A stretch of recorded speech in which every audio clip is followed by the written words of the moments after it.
17-year-old Sophia stepped off the bus and into the parking lot of her new school, her combat boots striking the pavement in a rhythm that carried across the lot. The September sun stretched long shadows behind her, but even the sunlight could not erase the stares and whispers that followed her every step. The camouflage jacket she wore looked oversized against her small frame, the sleeves rolled up to reveal trembling hands. Yet she walked with her head high and her back straight. Students gathered in cliques across the lot, their conversations breaking apart as they noticed her arrival. Some laughed, some pointed their phones, and others exchanged amused glances. Emma Torres, the student body president known for her perfectly ironed hair and designer shoes, let out a loud laugh, the kind of laugh sharpened by arrogance, enough for half the parking lot to hear. It was the laugh of someone who had never once questioned her place in the fragile hierarchy of high school society. Within minutes, phones were raised, cameras clicked, and captions spread like wildfire. Words carried across the invisible web of the school before Sophia had even entered the building. Soldier Girl Cosplay Day is Friday. One read. Another said, someone is clearly desperate for attention. Each cruel post tightened around her like chains she could not see but felt all the same. Sophia kept walking, passing the group of football players who leaned against their lifted trucks, their jackets embroidered with pride. John Morrison, the quarterback whose ego filled the air heavier than his muscles ever could, called out in a mock drill sergeant's tone. Left, right. His friends saluted in exaggerated fashion, standing stiff and shouting 10 Hut. Look, boys, we got a real soldier among us. Their laughter pierced her skin like needles. Her jaw tightened, but she said nothing. She had long ago learned that weakness was fuel for bullies. If she bent or broke, they would not stop. So she moved forward, each step a battle won against the storm of mockery. The jacket still carried a faint scent of cologne, her father's cologne, the kind of smell that hurt as much as it comforted. The uniform belonged to him. And 3 years ago on this very date, he never returned home from the place that had claimed him. Sophia and her mother had moved here just 2 months earlier. Her mother had remarried a quiet man named Robert who worked in insurance. Kind enough, but not the figure her father had been. The move was meant to wipe away the unbearable weight of the old town, where every corner whispered of her father. But beginning senior year in a strange place was like being dropped into the middle of a story where every other character already knew their lines, their loyalties, their roles. Sophia had wanted invisibility. She had wanted to slip through the final year unnoticed and leave for college to start fresh. But today was not about invisibility. It was about memory, about honoring the man whose absence cut her in ways words could never mend. Wearing the uniform was the ritual she had chosen, her way to survive the unbearable weight of grief. As she entered the school building, the stares multiplied, the whispers spread from corner to corner. Students paused mid-sentence as their eyes followed her across the hallway. Some pointed, others leaned into one another with smirks. A group of theater kids near the drama room pretended to dive behind lockers, shouting incoming as if they were under fire. Laughter echoed around her, as if the walls themselves were mocking her. Her locker sat in the busiest hallway. A cruel twist of fate. When she arrived, a note was already taped to the blue metal door, thick black letters scrawled across lined notebook paper. G.I. Jane wants attention. The handwriting was messy, anonymous, designed to conceal, but the intent needed no explanation. She ripped it down, crushed it in her fist, and shoved it into her pocket, her hands shaking harder now. She forced the lock open. The numbers blurred in her vision as tears threatened to fall, but she would not let them. Not here, not now. She caught a glimpse of herself in the mirror taped inside her locker. The dog tags hidden beneath the collar of the jacket clinked against her chest. In that reflection, she could almost see him standing behind her, his hand resting on her shoulder, reminding her to stand tall. By third period, she found herself in chemistry, usually her place of escape, where equations had answers and reactions followed rules. But today, even that safe haven betrayed her. Tyler Brooks, the boy who thrived on chaos, could not resist. While the teacher wrote formulas on the board, he walked past her desk and with a sweep of his arm knocked her books and pencils onto the floor. His laugh filling the room as he made explosion noises with his mouth. Boom! Kaboom! Careful, soldier, he whispered. Low enough to sting, but loud enough for others to hear. Laughter erupted across the room, shoulders shaking, eyes darting toward her. Even the ones who pretended to cover their mouths failed to hide their amusement. Sophia bent down to gather her things, her sleeves making the task clumsy, her face burning. Every instinct screamed at her to fight back, but she remembered the rule. Fighting gave them what they wanted. Silence was survival. By the time the bell rang, her body felt cut into 1,000 wounds invisible to the eye, but aching with every breath. She pressed on in a lunch where the cafeteria offered no safety. She picked the farthest corner table, alone as always. The tray before her barely touched. Each burst of laughter from other tables seemed aimed at her. Whether it was or not did not matter. She could feel the target carved into her back. Emma Torres arrived with her entourage, 2 girls trailing behind like shadows of cruelty. They flanked Sophia's table, their eyes sharp, their voices dripping with false kindness. One spoke about boutiques she could shop at. Another said she was making people uncomfortable. Emma leaned across the table with her flawless smile, saying the costume joke had gone too far. The cafeteria hushed. Hundreds of eyes locked on them. The silence of a crowd waiting for blood. Sophia stood, her chair scraping against the floor, her eyes blazing though her voice carried calm. You have no idea what this means, she said, each word trembling with power. The cafeteria held its breath. Emma leaned back, smirking again, her voice raised so all could hear. What are you going to do, call your daddy? The words hit Sophia like a blade to the chest. Before she could answer, before she could defend him, the world outside shifted. A roar grew in the air, deep and mechanical, rattling the windows until trays clattered and lights flickered. Heads turned. Fear flashed across every face. Students rushed to the glass, pressing phones to record.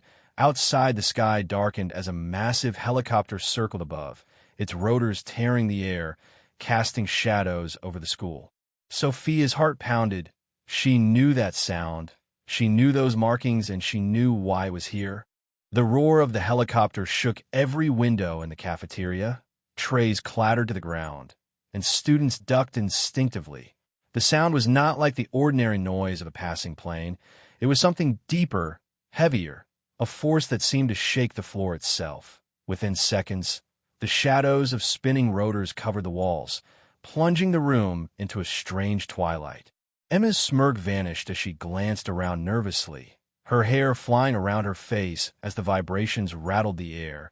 Tyler Brooks shouted over the noise, but no one could hear him. The mechanical thunder drowned every word. The cafeteria windows rattled in their frames as the enormous shadow moved across the building. Students scrambled toward the glass to see what was happening, phones held high as if proof was more important than safety. Sophia sat frozen, her hands pressed to the edge of the table, her heart rising in her throat. She knew that shape, that hulking body of olive green metal, circling with military precision. It was no coincidence. It was not some random drill. It was for her. The helicopter descended onto the football field with precision, the earth trembling beneath its landing. Dust and leaves whipped into spirals. Students screamed, some in fear, some in exhilaration. Teachers tried to herd them back, their voices thin and useless against the roar. Even the most jaded faculty stared wide-eyed, drawn by the spectacle. The sound softened as the rotor slowed, but still beat heavily against the air. From the open side doors emerged figures in immaculate military dress, polished shoes, shining brass medals, silver trim. They carried themselves with a bearing that spoke of discipline and authority. Among them was a tall woman with silver hair tucked beneath her cap, her shoulders straight, her steps commanding. Sophia recognized her immediately. The memory burned into her from 3 years ago when that same woman had stood at her mother's doorway, holding folded flags and words that shattered their world. Principal Williams' voice cut across the intercom, unsteady, louder than usual. Attention students and staff, we have a special matter unfolding on campus. Sophia Morgan, please report to the main office immediately. I repeat, Sophia Morgan to the main office. Every head turned, whispers spreading like sparks in dry grass. The girl in camouflage. It's her. Why is the military here for her? Did she do something? What's going on? The cafeteria, which only minutes ago was ready to laugh at her now, looked at her in awe, curiosity, and fear. Sophia stood slowly, her body trembling but her face calm, the oversized jacket hanging heavy with meaning.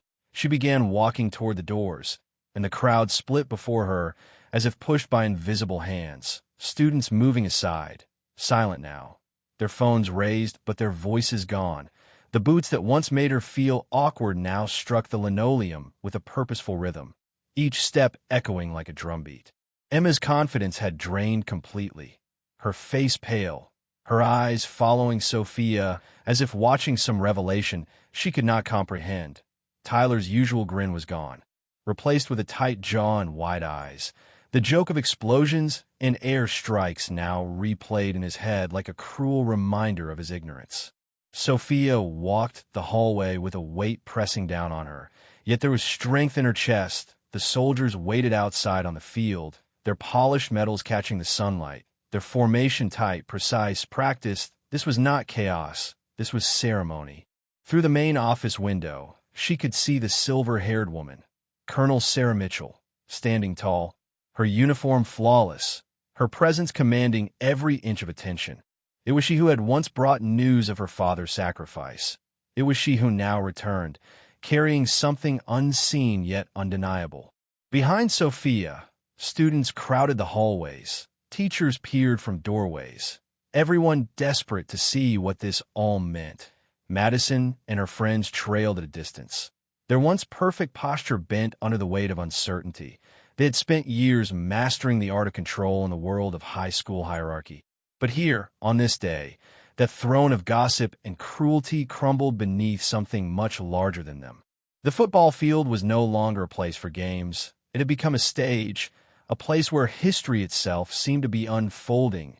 The helicopter stood on the 50-yard line, its rotors winding down, a mechanical giant resting at last. Around it gathered 2,000 people, students, teachers, cafeteria workers, all pulled into the gravity of what was happening. Principal Williams stood beside Colonel Mitchell, his usual commanding voice now small. Almost humbled in her presence, he shifted nervously, as if aware that this moment was beyond his authority. Sophia emerged from the building flanked by 2 junior officers, their steps aligned perfectly with hers, and the crowd parted, their eyes wide, their silence absolute. Emma stood frozen near the bleachers, her earlier words echoing in her head. Call your daddy. Save you. The memory stabbed at her. She had built her reputation on sharp comments and flawless timing. But now those words felt like poison on her tongue. Beside her, Tyler's face was pale, sickened, realizing too late the cruelty of his earlier mockery. Sophia's heart beat like thunder as she approached the colonel. The weight of the jacket, the clink of dog tags against her chest, every step pressing the past into the present. The field was silent except for the distant hum of the helicopter's engines cooling down, and every eye was on her, waiting for something they could not yet understand. Colonel Mitchell stepped forward, her presence commanding yet solemn, and addressed the crowd through a portable microphone. Her voice carried strong and steady, ringing out across the silent field. 3 years ago today, she began, a father and a soldier gave everything he had in service to his country. Sergeant Michael Morgan sacrificed his life to save 12 others when their convoy was ambushed. A ripple of silence passed through the crowd, the weight of her words sinking into every student. This was not a performance, not a drill, not entertainment. It was grief and honor standing in front of them in flesh and blood. Colonel Mitchell continued. He was a father, a comrade, a man of courage. His actions saved lives. His sacrifice left behind a legacy that does not fade. Sophia stood still, tears stinging her eyes but her back unbroken. She had heard this story whispered through her own memories, told by her mother, etched in folded letters, carved in her heart. But hearing it here before her entire school was something she had never imagined. The colonel gestured to Sophia. His daughter has remembered him every year on this day, wearing his uniform not for attention, not for spectacle, but to carry the memory of a hero who gave more than any of us can measure. The crowd was motionless, breathless, and for the first time since arriving at Lincoln High, Sophia no longer felt like the strange girl in camouflage. She felt like the daughter of someone whose courage could never be erased. The field was silent, only the distant hum of engines filling the air as Colonel Mitchell reached for a wooden case held by one of her aides. She opened it slowly, revealing a folded flag crisp and perfect, the red, white, and blue fabric glowing in the sunlight. She lifted it with both hands and turned to face Sophia. This flag flew over the base where Sergeant Michael Morgan served and fell. She said, "It was lowered in his honor and has been kept until this day. Now it belongs to his family." Sophia's hands trembled as she reached forward, the flag resting heavy and light all at once. It carried the weight of memory, of loss, of pride, of nights she had cried herself to sleep holding the same uniform she now wore. The fabric seemed to carry whispers of her father's voice, echoes of moments long gone. The colonel then opened a smaller wooden box. Inside gleamed a medal that caught the sunlight like a shard of fire. The Medal of Honor, the nation's highest recognition, awarded to Sergeant Morgan for his extraordinary heroism, his sacrifice that saved 12 lives while costing him his own. Gasps rippled through the crowd. Students who had moments earlier mocked Sophia now wiped their eyes. Teachers who had seen decades of school ceremonies stood frozen, unable to believe they were witnessing such a thing on the field where homecoming games usually took place. Colonel Mitchell pinned the medal to Sophia's uniform, the very uniform her father once wore. She leaned close enough that only Sophia could hear and whispered words that filled the young girl's chest with both sorrow and strength. "He would be proud of the woman you are becoming. His courage is alive in you." Sophia stood tall, tears tracing her cheeks, her hands holding both the folded flag and the medal against her chest. For a moment, she felt as though the entire world had stilled, 2,000 people watching, the sound of wind carrying the weight of silence, the humiliation of the morning, the laughter, the cruel notes on her locker, all of it melted into the background, replaced by something deeper, something unshakable. The crowd erupted into applause, but it was not the casual clapping of assemblies or pep rallies. It was reverent, raw, uncoordinated yet unified. It was the sound of recognition, of respect, of awe. Students clapped with tears in their eyes. Teachers bowed their heads. Even those who prided themselves on being untouchable cool felt the stir of something they had never known. Sophia's gaze swept the faces before her. She saw Emma standing rigid by the bleachers, her eyes wide, her lips pressed tight as if the weight of her own words had crushed her from within. She saw Tyler shifting uncomfortably, his usual smirk long gone, his eyes red as if struggling to hold back tears of shame. For the first time, Sophia felt no anger toward them, only a heavy sadness, because they had been blind to something they could never fully understand. The colonel spoke once more. "Today we honor not only Sergeant Morgan, but the courage of his daughter, who carries his legacy with dignity. She has walked these halls with quiet strength, unseen and unappreciated until now. But let this moment remind us that behind every person is a story we may never know, a sacrifice we cannot measure." The silence that followed was heavy and absolute, the kind of silence that does not come from absence of sound, but from the collective breath of hundreds of souls holding something sacred. Even the air felt different, charged with something greater than the trivial rivalries and gossip of high school life. Sophia looked down at the medal, her fingers brushing against the cold metal surface, and a memory washed over her. She was 12 again, sitting on the porch steps beside her father, watching the night sky as he told her about the stars, how each one was a guide for travelers, how light from a single star could travel across centuries to reach someone in the dark. He had smiled and told her that no matter where he was, she could look to the sky and remember he was under it too. That memory had carried her through the long years of absence, and now, as the medal gleamed against her chest, she felt the truth of his words stronger than ever. The crowd began to disperse slowly, whispers spreading through clusters of students, But the tone was no longer cruel or mocking. It was reverent, questioning, reflective. A shift had occurred, one that no one could deny. Lincoln High was no longer the same school it had been when the bell rang that morning. Sophia remained on the field as the helicopter's engines wound down, still clutching the flag and the medal. She felt as though her father stood beside her, proud, steady, unyielding. The air smelled faintly of jet fuel and dust, but underneath it she swore she could smell his cologne again, subtle and fleeting yet powerful enough to bring tears to her eyes. Emma approached hesitantly, her usual entourage hovering behind her like shadows uncertain of what to do. She opened her mouth as if to speak, then closed it, her eyes fixed on the medal, her lips trembling. For once, words failed her.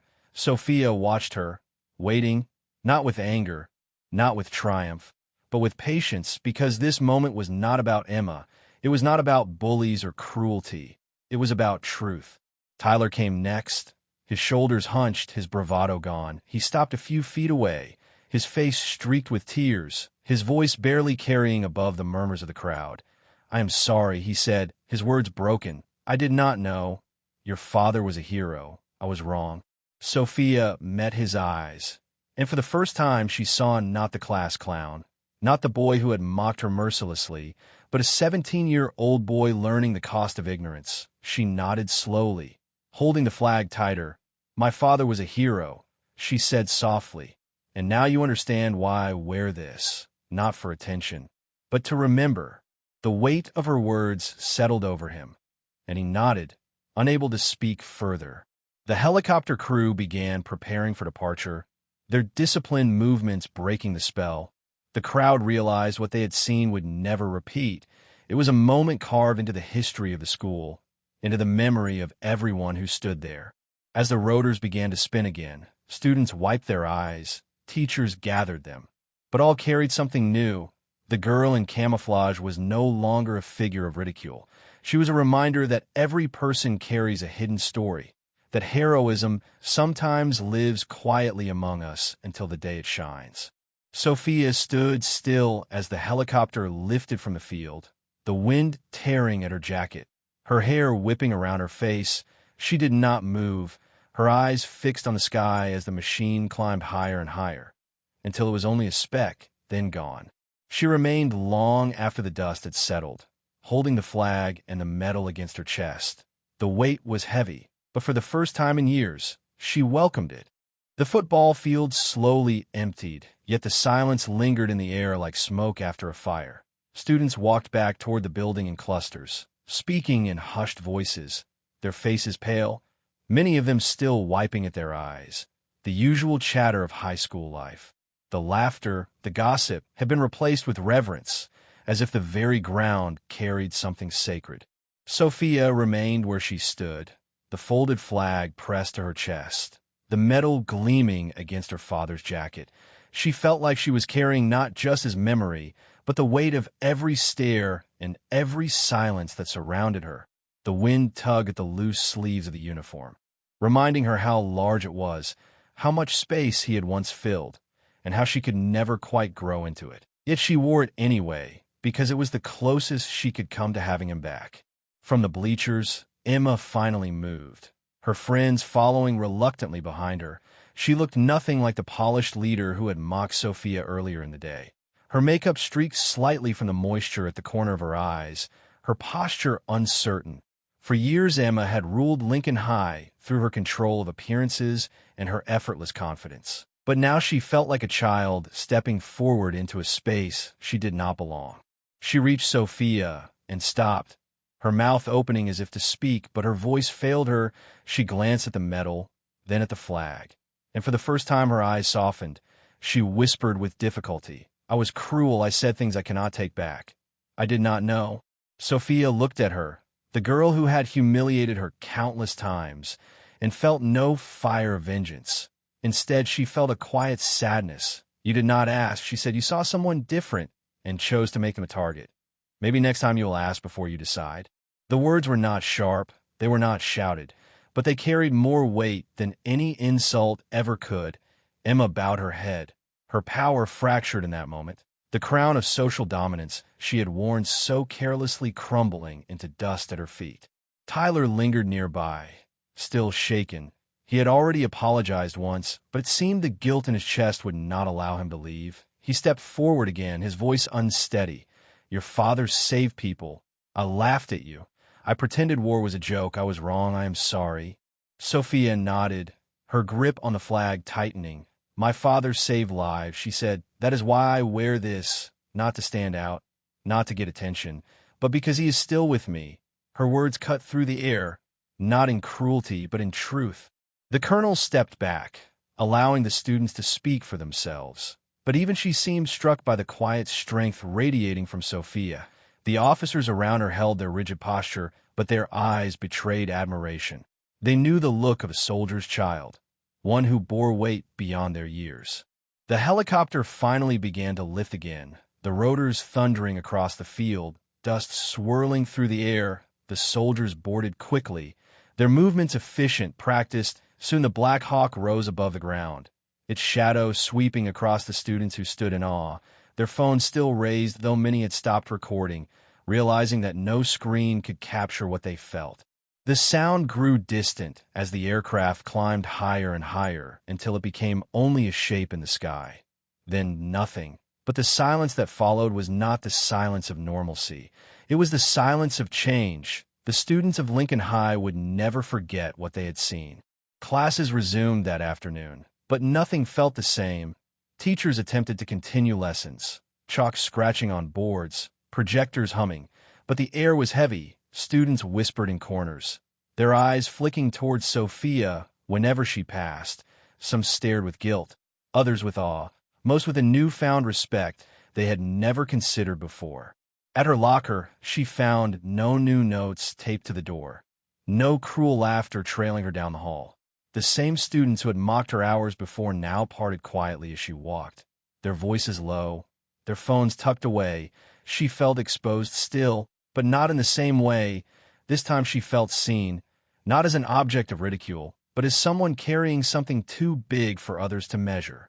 During the final period of the day, Principal Williams called for an assembly. He stood on the stage in the gymnasium with the colonel beside him. The bleachers were filled with restless students, their energy restrained but undeniable. Everyone knew this day would never fade into just another school memory. Williams cleared his throat, his voice uncertain. "Today, we witnessed something none of us expected. We learned a truth that should never have required a helicopter to make us see. Every student here carries a story. Every one of you has battles unseen. Sophia's courage has reminded us of that." The colonel spoke next, her voice steadier, sharper. "I have seen young men and women stand under fire. I have seen courage that defies fear. And today I see that same courage in a daughter who honors her father not with words, but with action. Let this be your lesson, to look beyond appearances, to ask before you judge." The crowd listened in silence, the message settling into their bones. When the assembly ended, Sophia stepped out into the evening air, the sun beginning to sink behind the rooftops. The sky was painted in streaks of orange and gold, the same colors she remembered from evenings on her porch with her father. She stood there a long time, the folded flag in her arms, the metal heavy against her chest. Emma passed by with her friends, but this time she said nothing cruel. She simply nodded, her eyes lowered, as if acknowledging something she could never match. Tyler gave a small wave. Awkward, sheepish, his face still shadowed with shame. Sophia returned neither cruelty nor triumph, only a calm acceptance, because this day had never been about proving them wrong. It had been about proving her father right. That night at home, she placed the flag carefully on her desk, setting the medal beside it. Her mother stood in the doorway, her eyes red but her smile soft, Robert behind her resting a hand gently on her shoulder. For the first time in years their house felt less heavy, not healed, never healed, but lighter, as if her father's presence had walked through those halls once more. Sophia sat on her bed, the uniform still around her shoulders, and looked out the window at the night sky. She found the brightest star and whispered to it without words, letting her heart speak where her lips could not. She remembered his voice telling her that stars were guides, that their light could travel across centuries to find someone lost in the dark. She held on to that thought, and for the first time in 3 years, she slept without fear. The next morning, Sophia woke early, the medal still on her desk catching the pale light of dawn, the folded flag resting beside it. For a long while she sat in silence, staring at both objects, feeling their weight without even touching them. She thought of her father, of the laughter he once filled the house with, of the way he would rest his cap on her head and salute her with a playful grin. She thought of the silence that had followed after he was gone, silence heavier than any noise. She slipped the jacket on once again, the sleeves long past her wrists, the scent faint but still clinging. She ran her fingers along the fabric, as if it were skin that could respond to her touch. As she fastened the buttons, she felt the calm return, the calm of ritual, of memory preserved through action. Walking to school that morning felt different. The sun shone the same. The streets buzzed with the same sounds of cars and bicycles. But the stairs were not the same. Neighbors waved, some with hesitant respect, others with proud nods. Word of the helicopter had spread across the town like wildfire, carried through social media, whispered in diners, shared in hushed amazement. Everyone knew now. At the school gates, students who had once whispered insults now stepped aside, some offering small smiles, others avoiding her gaze out of guilt. The hierarchy that had once seemed unshakable was broken. The cafeteria, queens no longer laughed as they passed. The athletes no longer mocked her steps. Instead, there was silence, respect, a recognition that something greater than their games had walked among them. In her classes, teachers paused when she entered, their eyes soft, their voices carrying unspoken admiration. Sophia took her seat quietly, focusing on her notebooks, her mind steady. Chemistry formulas looked the same on the board, but she felt different while looking at them. She felt stronger, anchored, as though the uniform was not just fabric, but armor forged by love and sacrifice. At lunch, she chose the same corner table as always, but it was no longer isolation. Students glanced at her not with ridicule, but with curiosity. Some wanted to approach, but hesitated, as if unsure whether they had the right. Finally, Ashley, a girl from history class, sat across from her, pushing her tray nervously. "I never knew about your dad," she said softly. "My uncle served too. He never came home either." Sophia nodded. No anger, only connection. For the first time, she was not completely alone at that table. Across the room, Emma and her friends sat quieter than ever, their voices hushed. Emma kept her eyes on her food, her usual laughter replaced with stillness. She was no longer the center of attention, no longer the queen of Lincoln High. The throne had been pulled away not by force, but by truth. Sophia had not sought to dethrone her. She had simply revealed what mattered, and suddenly the crowd cared more for dignity than designer clothes. That afternoon, Sophia visited the football field once more, the grass still marked by the landing of the helicopter, the earth scarred where the wind had pressed it down. She walked to the 50-yard line and stood in silence, holding the medal against her chest. The empty field echoed with the memory of applause, of silence, of voices raised not in cruelty, but in respect. She closed her eyes and imagined her father standing beside her, tall, proud, telling her she had carried his name well. The days turned into weeks, and the story of that morning did not fade. It spread across the town, then into neighboring schools. People spoke of the girl who had worn her father's uniform, of the helicopter that landed in the middle of a high school, of the moment when cruelty turned into reverence. The story became a reminder that behind every face is a hidden life, a hidden sacrifice, a truth unseen until the day it is revealed. Sophia did not bask in it.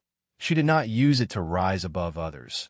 She simply continued, walking the halls with the same steady steps, studying, writing, preparing for the future.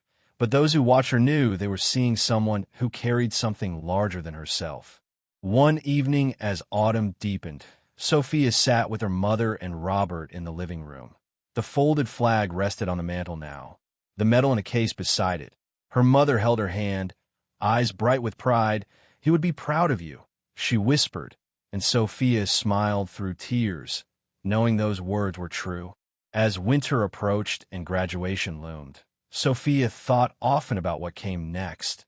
She wanted to study, to build her future, but she also wanted to honor him in more than memory. She began to consider service, not because it was expected, not because others whispered it, but because she felt his courage moving within her, guiding her, as the stars once had. On the anniversary of his sacrifice the following year, she wore the uniform again, walking into the school without fear. This time there were no laughs, no whispers of mockery, only nods, only silence, only respect. She understood then that legacies are not about medals or ceremonies alone. They're about how people live in the shadow of those who came before, about how memory shapes action, about how one life can echo through many. That night she stood beneath the stars again, the medal in her hand, the flag resting against her shoulder. She whispered into the wind, not words but feelings, letting the sky carry them upward. And though the world was silent, she felt the answer in her heart, steady, unwavering, like the beat of a drum that never stops. Sophia knew that grief never truly ended, but it could transform. It could become strength, courage, purpose. She knew that the girl in camouflage was no longer a target, but a reminder, a living testament that heroes leave behind children who carry their fire. And so she walked forward, not just as a student, not just as a daughter, but as someone who understood that legacies live on in silence, in courage, and in the choices of those left behind. Lincoln High would never forget the day the helicopter landed, and neither would Sophia. But more importantly, she would never forget the man who had taught her that courage is not the absence of fear, but the decision to move forward even when fear is all around.